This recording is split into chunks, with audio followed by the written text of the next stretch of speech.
nos lembramos de um caso que foi atendido lá no CELD, na salinha ali, chamada salinha do Dr. Herman, onde ele psicografava ali embaixo, próximo ao banheiro.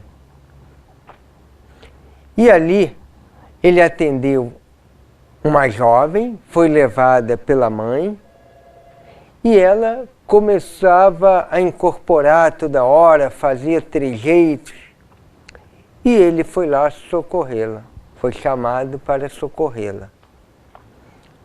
E Dr. Herman foi explicando para quem estava ali junto dele, alguns médios, como o espírito fazia para mexer naquele cérebro, para fazer um controle sobre as funções daquele cérebro.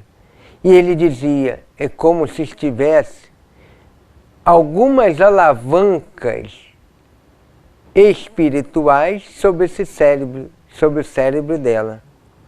E ele como que manipulava essas alavancas. E o próprio Dr. Herman, diante daquela jovem, dizia para nós, quer ver? Vou mostrar como ele faz. Vou acionar a área motora.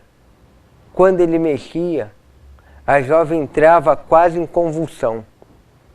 Agora vou acionar a área do riso. Quando ele mexia, a jovem começava a rir do nada. E era alguém que, como pessoa, não queria estar ali. Você via que ela sofria por estar naquela ação espiritual. E ele foi mostrando várias ocorrências dessa que poderia agir naquele cérebro. Dizia ele que aquele era um mecanismo muito primitivo do plano espiritual em ação com ela. É claro que isso é uma revelação, mas nós presenciamos o fato. Um outro caso se deu comigo e com Alexandre Lobato. Estávamos nós dois na Malé e o nosso amigo altivo Panfiro me chamou, Mário, Alexandre Lobato, ele já vem treinando há mais de 2 anos a psicografia em casa, por ordem de Dr. Herman, por orientação de Dr. Herman. A gente tem visto os escritos dele e eu vou colocá-lo lá na psicografia junto com a gente. Você pode ir lá conversar um pouquinho com ele, dar uma orientação, mostrar como é. E nós fomos lá conversar com o Alexandre. Vimos da disposição dele de poder ter horário para isso, falamos das renúncias que é preciso ter um médium, da disciplina, e no final tivemos uma intuição de sentir como é que ele estava mediunicamente, como é que estava a concentração dele, como é que estava o fluido. E mandamos ele sentar. Ele sentou, falamos assim, Alexandre, se concentra aí. Ele se concentrou e eu fui para trás dele, de sorte que ele não me visse. E falei assim, vou vibrar na área do cérebro do córtex motor, que é uma área do cérebro que fica no meio do cérebro, uma zona que fica no meio do cérebro, que vocês verão a figura a seguir. Logo depois, pensei nessa área e fui na zona contralateral, ou seja, nós sabemos que o lado esquerdo do cérebro movimenta o lado direito e o lado direito movimenta o lado esquerdo. Sendo assim, para que não houvesse nenhuma indução da parte dele, nenhuma sugestão da parte dele, o que vocês imaginam?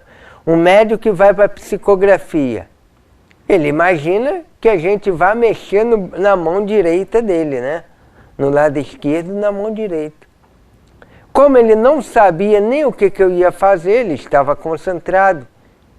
Eu coloquei a mão e vibrei na direção da zona motora do lado esquerdo, para que ele mexesse a mão esquerda. E ele, maquinalmente, a mão começou a se mexer. E, sem dizer nada, eu parei aquela indução, ele não estava me vendo. Fui para o lado esquerdo do cérebro. Acionei na mesma área e ele mexeu com a mão direita. Logo depois, conversando com o Alexandre, só que o lado direito, quando eu manipulei, mexeu muito mais com a esquerda. E ele falou depois para mim, olha, houve um movimento na minha mão esquerda, coisa que eu nunca pensei de acontecer. Por quê?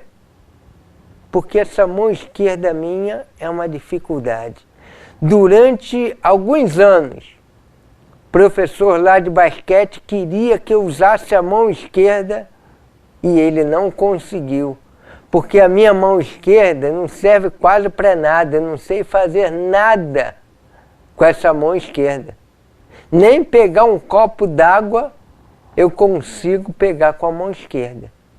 Então a gente vê a ação fluídica, claro que os guias espirituais estavam ali junto de nós, mas a gente vê uma ação fluídica manipulando a zona motora.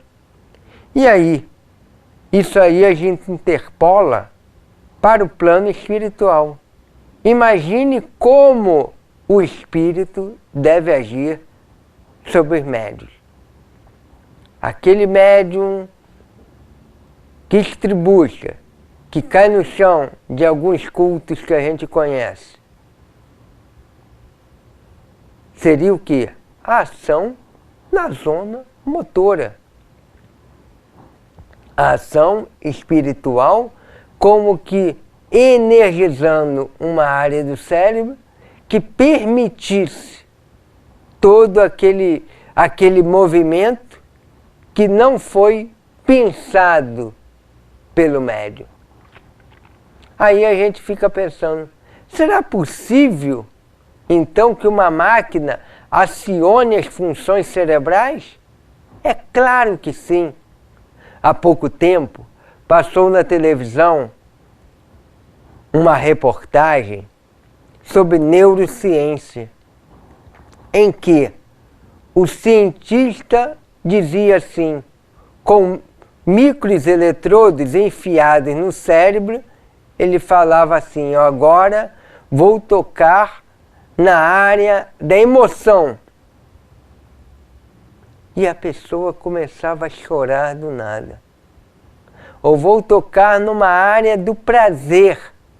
A pessoa sorria. Vou tocar na área motora. A pessoa movimentava a mão ou a perna, onde fosse que ele quisesse. Então, com micros eletrodos. A gente vê, por exemplo, aqueles movimentos involuntários do mal de Parkinson. Tem alguns casos em que, em determinada fase primária da doença, pode-se intervir naquele movimento com eletrodos que inativa aquela área motora. Isso já passou dezenas de vezes na própria televisão comum, né, não paga, em que a pessoa com aquele tremor parkinsoniano, daqui a pouco nós vemos a pessoa parar de mexer quando foi inativada aquela área do cérebro, responsável exacerbadamente por aquele movimento. Então nós vemos que é possível sim existir instrumentos, máquinas que possam acionar algumas funções cerebrais. E algumas dessas, no futuro, quem sabe, não poderão ser manipuladas pelos espíritos. Né? Hoje, com a ciência, a gente não pode dizer, ó, isso é impossível. O que a gente pode dizer é, por enquanto não. Mas tudo caminha para isso. Né? A gente vê sobre a clonagem. Há 20 anos atrás, o que a gente falava da clonagem? É impossível. Isso só poderá ocorrer com animais minúsculos, com animais pequenos. E a gente viu clonar até ovelha, né? A chamada ovelha Dolly, que ficou famosa pela clonagem. Então é uma coisa que está evoluindo e que nós estamos aí antenados com esse conhecimento, vendo o que os espíritos amanhã ou depois poderão utilizar. Claro, isso nunca vai prescindir do médium. Sempre terá a necessidade da pessoa ser médium ou do fluido do médium.